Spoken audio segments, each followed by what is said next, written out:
The Gregorian calendar, like the Julian calendar, is a solar calendar with 12 months of 28 to 31 days each.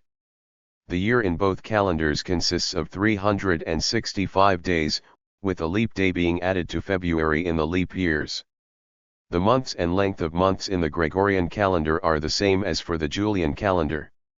The only difference is that the Gregorian calendar omits a leap day in 3 centurial years every 400 years and leaves the leap day unchanged. A leap year normally occurs every 4 years. The leap day, historically, was inserted by doubling February 24th, there were indeed 2 days dated February 24th. However, for many years it has been customary to put the extra day at the end of the month of February, adding a February 29th for the leap day. Before the 1969 revision of its general Roman calendar, the Catholic Church delayed February feasts after the 23rd by 1 day in leap years. Masses celebrated according to the previous calendar still reflect this delay. Understanding the differences between the Julian and Gregorian calendars. The Julian and Gregorian calendars are 2 of the most commonly used calendars today. Both were developed in ancient times, but there are some important differences between the 2. Understanding these differences can help you better plan your activities and plan for important dates throughout the year. The Julian calendar was developed by Julius Caesar in 45 BC, and it was based on a solar year of 365.25 days. The Julian calendar was in use for centuries, but it wasn't perfect.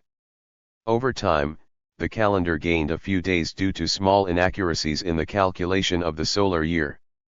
The Gregorian calendar was developed by Pope Gregory XIII in 1582 as a way to correct the errors in the Julian calendar. It is based on a solar year of 365.2425 days and is more accurate than the Julian calendar. The Gregorian calendar is now the most commonly used calendar in the world, and it's been adopted by most countries. One of the biggest differences between the Julian and Gregorian calendars is the way they calculate leap years. In the Julian calendar, leap years occur every 4 years, regardless of whether or not that year is divisible by 4. This means that there can be up to 3 extra days added to a year. The Gregorian calendar, on the other hand, only adds an extra day to years that are divisible by 4.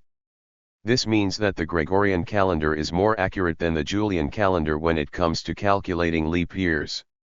Another difference between the 2 calendars is that the Gregorian calendar omits certain days to keep it in sync with the solar year. These days are omitted on a regular basis and are known as /. Exploring the history of the Julian and Gregorian calendars. The Julian and Gregorian calendars are 2 of the most important calendars in the world today. They are used in almost every country, and have been for hundreds of years. Understanding the history of these 2 calendars is essential in order to appreciate their importance and how they work. The Julian calendar was created in 46 BC by Julius Caesar, hence its name. It was based on a solar calendar and contained 365 days in a year with an extra day added every 4th year. This extra day was known as a leap day, and it was necessary to ensure that the calendar remained in line with the Earth's rotation around the Sun. This calendar was used widely throughout Europe and the Mediterranean for over 1,600 years. However, the Julian calendar contained a slight inaccuracy. Due to the imperfection of calculating leap days, the calendar drifted away from the actual solar year by about 11 minutes per year. This meant that by 1582, the calendar was nearly 10 days behind the solar year. In response to this, Pope Gregory XIII introduced the Gregorian calendar in 1582. This calendar contained a more accurate calculation of leap days and was quickly adopted by countries all over Europe. The Gregorian calendar is very similar to the Julian calendar, but it contains a few key differences.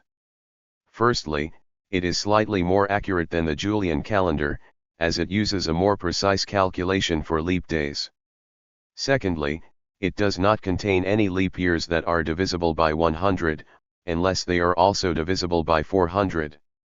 This means that the year 2000 was a leap year, but the year 2100 will not be. Finally, the Gregorian calendar begins on January 1st rather than March 1st like the Julian calendar did. Today, the Gregorian calendar is used in almost every country in the world. It is an essential part of our lives, as it helps us keep track of time and plan events in advance. It also serves as a reminder of our shared history with other countries and cultures, as many of them adopted it after its introduction in 1582. Exploring the history of both the Julian and Gregorian calendars is an excellent way to gain an appreciation for their importance and how they work. Advantages of the Julian and Gregorian calendars. The Julian and Gregorian calendars are two of the most widely used calendars today. They are used for a variety of different purposes, from keeping track of holidays to planning events to setting dates for business meetings. Both calendars have their advantages, which make them useful for different situations. The Julian calendar was introduced by Julius Caesar in 45 BC, and it was the first solar-based calendar in use. This calendar was based on the solar year, which is the length of time it takes for the Earth to orbit the Sun. This calendar was very accurate in its calculations, but it did not take into account the small variations in the length of a solar year. As a result, over time the dates began to drift and the calendar became less accurate. The Gregorian calendar was introduced in 1582 by Pope Gregory XIII. This calendar was based on the same principles as the Julian calendar, but it corrected for the small variations in a solar year. As a result, it is much more accurate than the Julian calendar, and it is now the most widely used calendar in the world. One of the main advantages of the Julian and Gregorian calendars is that they are both solar-based. This means that they are tied to the cycles of nature, which makes them easier to use for setting dates for holidays and other special events. In addition, both calendars are very accurate in their calculations and do not suffer from any significant drift over time like some other calendars do. Another advantage of these two calendars is that they both have a set number of days in each month and a fixed length of the year, which makes them ideal for planning long-term events. For example, if you know that a certain event will take place exactly 1 year from today, you can use either of these calendars to easily calculate the exact date of that event without having to worry about any variations or inaccuracies in your calculation. Finally, both calendars are very easy to understand and use. Since they are both based on the same principles, it is easy to switch back and forth between them if needed. This makes them very convenient for people who need to plan events or keep track of dates across different countries or regions that use different calendars. In conclusion, the Julian and Gregorian calendars have many advantages that make them ideal for planning events, keeping track of holidays, and setting dates for business meetings. They are both solar-based, meaning they are tied to the cycles of nature, and they are also very accurate and easy to understand and use. As a result, they have become two of the most widely used calendars today. Today most nations in the world have adopted the Gregorian calendar. As of 2021, approximately 170 nations use it as their primary calendar. What is the difference between the Julian calendar and the Gregorian calendar? Julian calendar is a 365-day and 6-hour year. The Gregorian calculations found that 6 hours was too long and shortened it to 5 hours and 49 minutes. Leap years also happen too often, every 4 years in the Julian calendar system, so the Gregorian system shortened it a bit by not allowing leap years on the century years not divisible by 400. Who uses the Julian calendar? Today, much of the Eastern Orthodox Church uses a revised Julian calendar. Some parts of the Oriental Orthodox Church use it as well. In regions of North Africa, Berber tribes still recognize a revised version of the Julian calendar. Recommended lessons and courses for you. Humans have been avid trackers of time since the Neolithic times when it was ideal to track weather, seasons, and timing of agriculture or animal herd movements. Several civilizations are credited with inventing the calendar, and all types of historical calendars kept unique records of days, months, and years. The Sumerians in the modern-day Middle East region are probably the most well-known example since writing was first found in this area. From the Sumerians to the Egyptians, Persians to the Romans, these civilizations used calendars to measure long increments of time. Tracking time was the common theme for calendar usage, but ancient civilizations were tracking times for different events and purposes. Here are some examples of the history of calendar utilization. To unlock this lesson, you must be a study.com member. Create an account. Julius Caesar, or Gaius Julius Caesar, was born into an aristocratic patrician Roman family during the Roman Republic era. While growing up, Caesar's family was involved in on and off again with Roman civil wars and political disputes. He rose through the political and religious ranks, and he eventually grew weary of being a potential political opponent with whoever was in power. So, he decided to join the Roman army and deployed all over the Republic's frontier. This is where he advanced quickly and gained popularity from the troops as well as the Roman citizenry. He conquered many nations and regions to help expand the realm. Julius Caesar will then get involved in yet another political civil war at the end of the Republic era, where he is victorious and becomes Rome's first dictator. During Julius Caesar's rise to power, Romans and their allies were using a 12-month, 355-day calendar. However, depending on the religious policies of whoever was in power, days or months may be added or removed, causing the calendar to be very disorganized and poorly managed. A citizen would often be confused, especially during civil wars, with simple time tracking events like what day it was. Julius Caesar reformed the calendar system to end this confusion and only align with the sun with no human involvement. Julius Caesar became the sole power of the Roman Republic around 45 to 46 BCE and quickly established many new administrative policies. One of the more pronounced was his modification to the Roman calendar, known as the Julian calendar. This was a much-needed modification throughout the Roman world because of the constant confusion on what day it might be when seasons would start or end, what days or weeks holidays fell on, and overall just the lack of uniformity through the Mediterranean world. Since most of the calendars were mostly based on the political and lunar cycle, there were often days or months missing throughout the year. Over time, flaws began to surface from the Julian calendar. One of the biggest flaws was that it did not accurately track the time it took for the Earth to revolve around the Sun. The original Julian calendar was organized for 365.25 days. This is almost accurate and just off by 11 minutes. Though impressive for this time, the calculations set days off every year starting around the transition of the Roman Republic collapse, to the rise of the Roman Empire. The Julian calendar also added too many leap years and did not keep up with major astronomical events like the winter solstice and the vernal equinox. By the time it was realized, years went off, resulting in several lost days until the Middle Ages and the new system of the Gregorian calendar. To unlock this lesson, you must be a study.com member. Create an account. Pope Gregory XIII, born Ugo Boncompagni, had an extensive background as a lawyer, scholar, and teacher before being involved with the Holy Roman Catholic Church.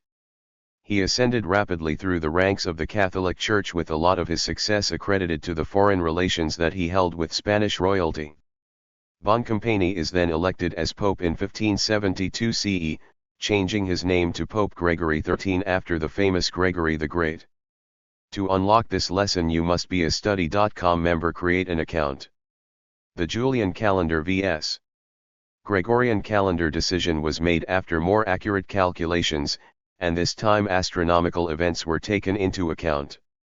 Taking this into consideration, Pope Gregory sponsored the project to revise the calendar, and they found out that the Julian year was 365 days and 6 hours in length, where it should be 365 days and 5 hours and 49 minutes.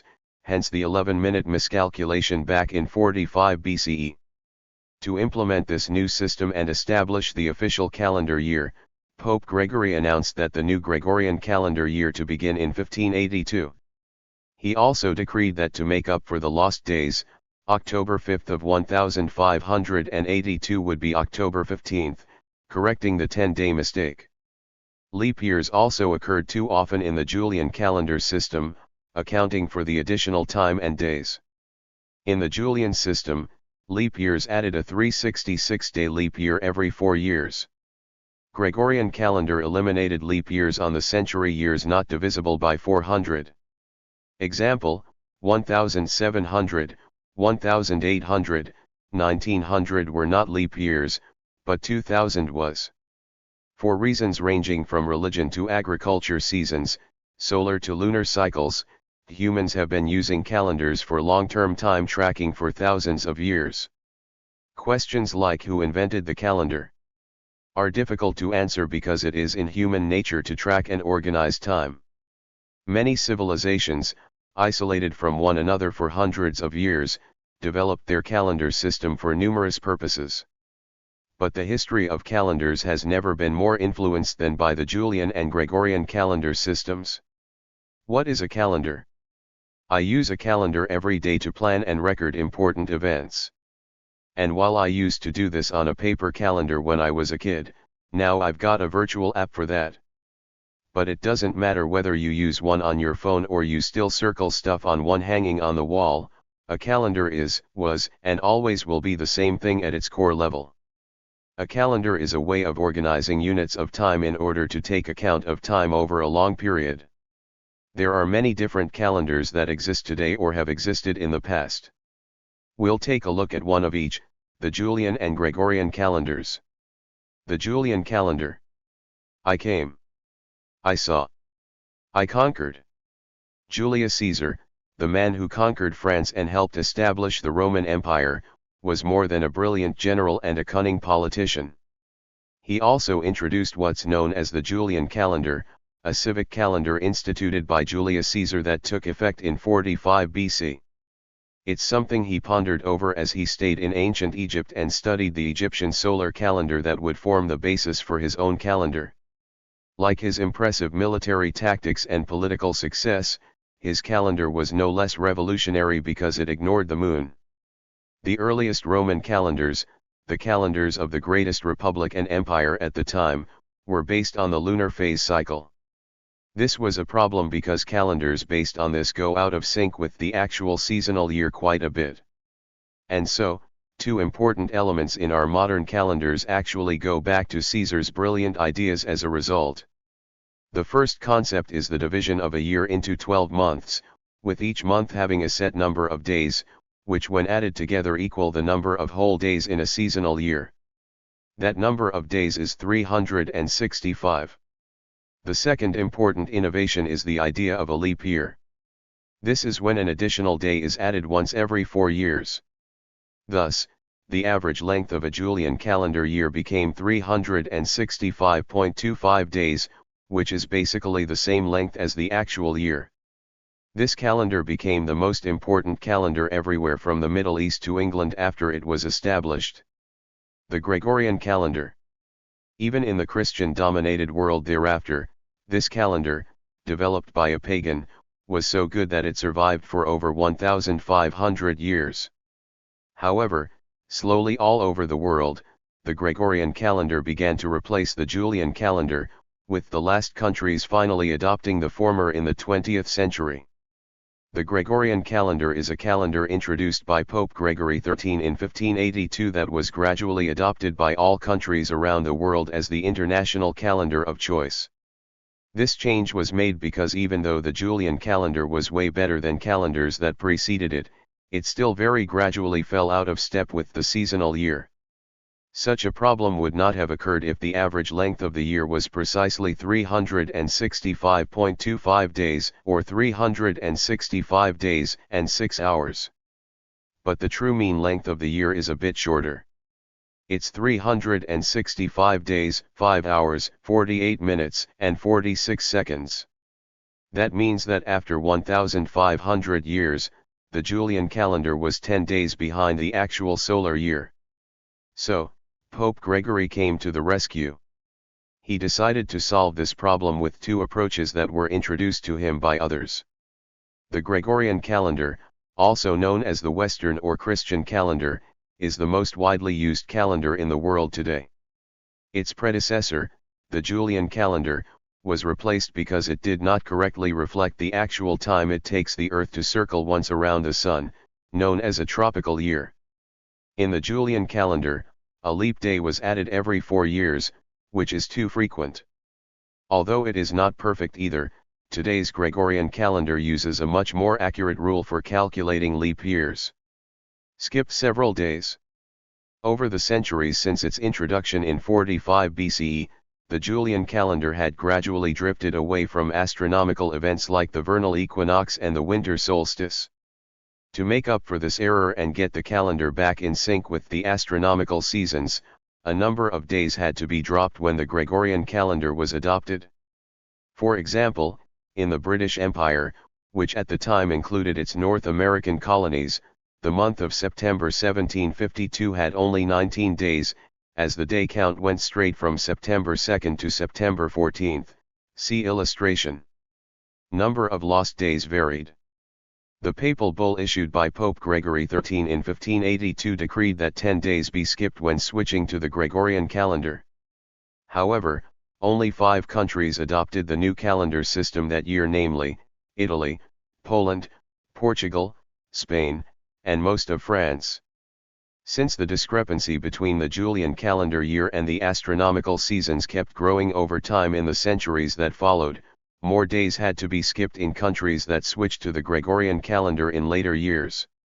The US, Canada, and the UK dropped 11 days in 1752, Japan cut the year 1872 short by 12 days, and some countries, such as Russia, Greece, and Turkey, switched calendars as late as the early 20th century, so they had to omit 13 days, see table. Switch took more than 300 years. In total, more than 3 centuries passed until the Gregorian calendar had been adopted in all countries, from 1582 to 1927. The table below shows when the calendar reform occurred in some countries, including the first and the last. The delay in switching meant that countries followed different calendar systems for a number of years, resulting in differing leap year rules.